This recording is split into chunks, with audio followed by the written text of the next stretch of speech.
So I'm Frank Carter from the Rattlesnakes, and I'm here talking to Smash Press.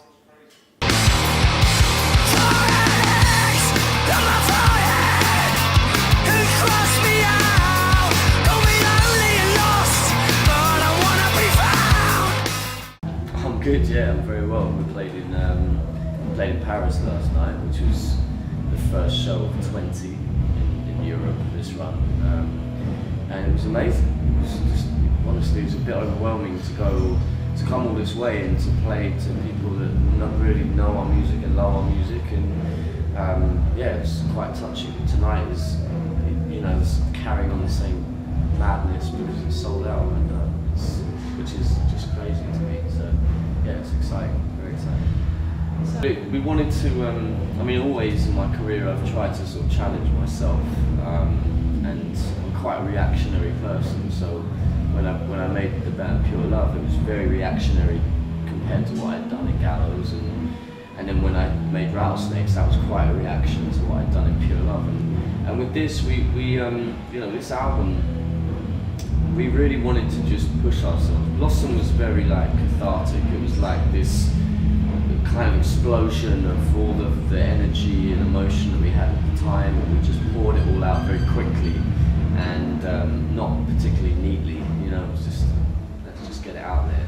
And then with Modern Ruin, we had a little bit more time, and we had and what we found was that we really wanted, we weren't particularly satisfied with the rawness of Blossom. It's something that I really enjoy, but I want to be known for my musicianship and my songwriting as well as my incendiary performance, and so we decided to take the chance to slow things down and really focus on it for ourselves, and so we spent a little more time writing the songs, and we went back to the same studio that we recorded Blossom in to kind of prove the point that you can do both in the same space. As long as you have the right attitude and you're all good players, you can kind of, you can be whatever you want to be. So the album is very different in sound. It's not polished, but it's just it's a lot more considered.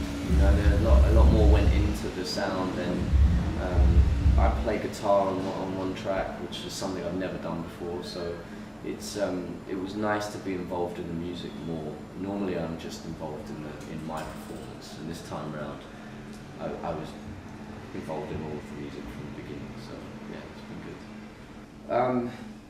good. I'm inspired by present day, really. So I only ever really write about what I know and I'm living at the time. And at the time I was going through, quite a few life-changing events. I'd just become a father, and my wife and I were kind of dealing with that, and she had just lost her father just earlier in the year, and then we were kind of dealing with that as well. So there was a lot that was happening. We were really going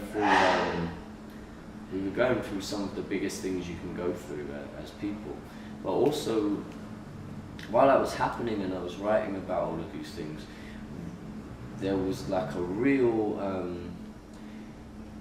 there was an updraft in the war that was happening at the time, and suddenly it felt like things were, it felt like people were just pouring gasoline on this fire that had been burning for a little while, and suddenly the album is all about human relationships. Right, so it's about my relationship with my wife, my child, my parents, my family, and their relationships with their families and their loved ones, and also our relationships with strangers.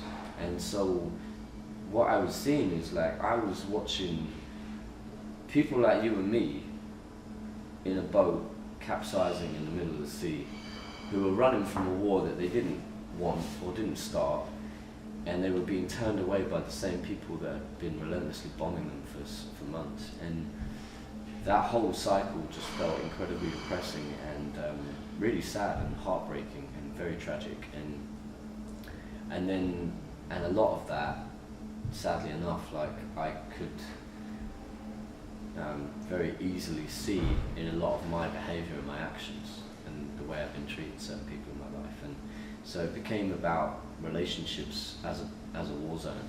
And there's a lot of metaphors in the, you know, I write a lot about some of the stuff that I witnessed. I can only really write about it from my point of view, and so I write about war in this album as a spectator, because I've not lived it. I've been lucky enough to never experience a true war zone, you know, only from the safety of my sofa. And unfortunately for me, like, that was still pretty fucking harrowing. And so yeah, that's mostly what it's about. It's also about, like, as bleak as all of that sounds, it's about hanging on to the hope in all of that, you know, because everywhere there's trouble, there is hope. There's always hope that things can change and things can get better. And you know, the whole album is sort of dedicated to my daughter, because I'm incredibly worried about the world that I brought her into, but I'm also very proud of the fact that she's here in the world and she's going to hopefully do something wonderful one day. So yeah, it's about hope mostly. It's everything. It saved my life. For years and years I was terrified of it. I was really scared of it, because I had kind of boxed myself into a corner where people expected me to get on stage and kind of get as close to murdering myself as was possible, as long as I could play the next show, you know. And that was always a spectacle, and it always meant that people felt something. But unfortunately for me, that's not a way to live. Like, there's just no way of, you just can't live like that, and it's like a false economy, do you know what I mean? At some point it collapses. It collapsed a few times. And so what I found was, when I started this band, I had a lot of soul searching. I had to do a lot of, like, looking at myself and my behaviour and the way I've been playing and the way I've been performing for years before. And because now I had this appreciation of what I had, which I'd never had before. When I was young, I didn't care. I didn't give a fuck. I didn't care about the money, didn't really care about talking to people, didn't care about how well the band was doing. All I liked doing was playing punk rock, but in such an ignorant and arrogant way that I didn't realise that it could all disappear, you know. And more importantly, I didn't realise it was actually killing me. Like, it was, you know, it was not. I wasn't respecting it, and now I have, like, a huge respect for it, and I have this admiration and a respect for it that I've never had. And with that comes, like, a confidence and a consideration to make sure that, like, what I'm doing is measured, like, all my actions are measured, and I know that I need to do this for a long time. Like, performing is what I do. It's what I do best, and I would like to be able to perform for as many people in my lifetime as I can, because I think that I have an ability to leave an impression on them, you know. Like, and I think once you, like, my music is written and it's quite uncompromising, you know. The sound is not for everybody, and my vocal is not for everybody. My lyrics aren't for everybody, but they're me. That's it. I'm not for everybody, you know. But when you see me live, you get a much clearer understanding of me as a person and a performer and an artist, and it's so honest that I think people respect that, and they can kind of, like, it gives you a better understanding of what I'm trying to do. And what I know now is that I need to do that for as many people as possible, because that's the way to further this band and further my, you know, like, what I do. I get to do this for a living. I feel very lucky for that. So performance is everything. It's absolutely everything.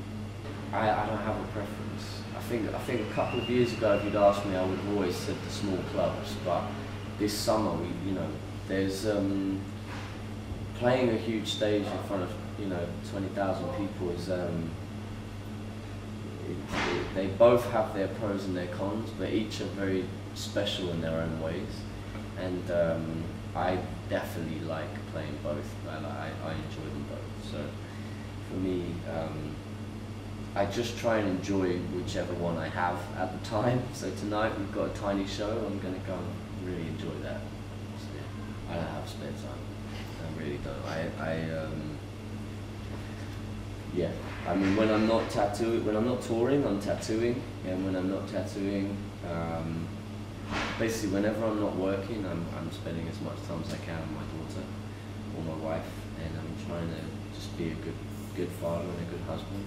And it's not always easy, but I'm doing my best, and that's all I can really do.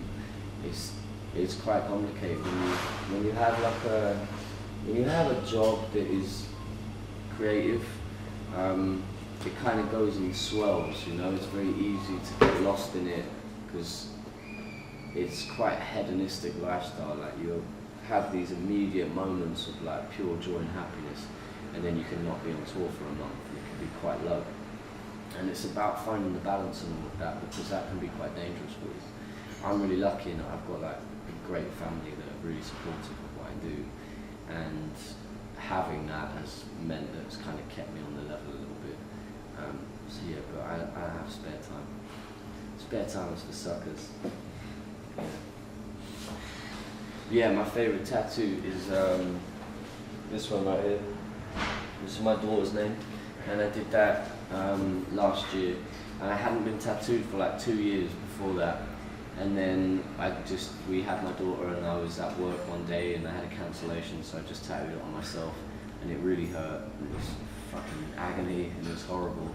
And it was just a good reminder of why I don't get tattooed anymore. I fucking hate getting tattooed. So yeah, that's my favourite one though. It's like, you know, I have my daughter's name on me, it's pretty special. What Disney character would be? Fucking hell. I would be probably a mix of like the genie from Aladdin and Simba's dad in The Lion King. Probably like Baloo from The Jungle Book, and then maybe Robin Hood, because Robin is like a fox. Probably that'd be like the bastardized version of me. It's like all kinds of different. Yeah, I'd like to think it was all of those. Probably, like most people would say, I'm more like Scar from The Lion King, but like I don't think I'm that evil. So yeah, I see. That's a weird question. Yeah, I wasn't expecting that. Like, but I'm surprised at my knowledge of Disney films as well. Like I had quite a wealth of characters I was going through then. Like, no, I'm not like him. Yeah. Anyway, yeah, I am. Yeah, don't get too close. It's not been dry clean for a little while. We had this, so I needed to make a change, because like I've worn jeans and a t-shirt for most of my life, and I needed to make a change into wearing something a bit smarter, because I felt that it would make me perform in a different way. It would change the way I perform, and it actually makes me, at first when I put it on, it made me feel quite uncomfortable, because it's quite like a bold statement, you know. And also it was like really fucking expensive. It's a Gucci suit, and it's like it was like a couple of grand, but we didn't have enough money to like get lights and, you know, and sound for all of our shows and the big production. So what we did have was a suit that kind of did all of the work. So yeah, for me, like it kind of has paid its way now. I've worn it every show this summer, and I'm still wearing it now. But yeah, just I'm sorry to all the people that jump on. It's a bit ripe at the minute. It'll be fine. It'll be fine, yeah. Pink Floyd and Led Zeppelin. Next question. No answers needed. Like they're the two greatest bands in the world, in my opinion. So yeah. I just want to say thank you for listening to this. I hope you found it interesting. Please come and see us live, because that's when you get a true understanding of what we're about, and listen to the records, and if you feel like buying it, buy it, and if you don't, then give it to as many of your friends for free as you can. Just spread the word. We don't care how you listen to it, just fucking listen to it. Like, it's all that matters nowadays. And if you've got any questions, hit me up. I usually answer it. It's not completely stupid. So, and if it is completely stupid, you'll definitely get an answer from me. So, it just won't be one you want. So, yeah, thanks. Cheers. Cool.